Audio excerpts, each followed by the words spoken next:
will spend up to 30 years behind bars in connection with the death of a little boy. Tiana Parks learning her sentence today. She was convicted of manslaughter for killing 2-year-old King Hill.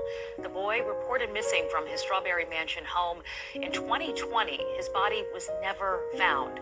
Parks later admitted to her role in the boy's disappearance. Investigators believe King was killed before he was reported missing.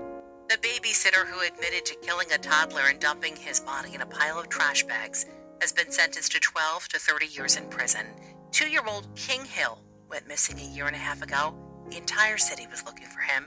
His body was never found. Tiana Parks clutched a handful of tissues, dabbing her eyes and sometimes sobbing as she listened to her attorney and family describe her as a kind, creative, and loving sister and the primary caretaker to King Hill. Parks was asked by her friend, who was Hill's stepfather, to care for the child as his mother was overwhelmed after caring for their special needs daughter. When Hill went missing in July of 2021, Parks told police she dropped the toddler off to the mother, but prosecutors went through the lengthy evidence showing how Parks was trying to cover her tracks. They showed a search on her phone about how to treat skull fractures, a picture from surveillance video showing the trash bag they believe the child was dumped in. Parks told detectives she lost her temper and shook Hill for having an accident, then threw him and put him in a bathtub unsupervised, and then she said she couldn't revive him. Parks wrote letters to the Hill family, the judge, and to the toddler, tearfully describing how she missed and loved him. The Hill family described their devastation at the little boy's death. The judge sentenced Parks to 12 to 30 years in prison,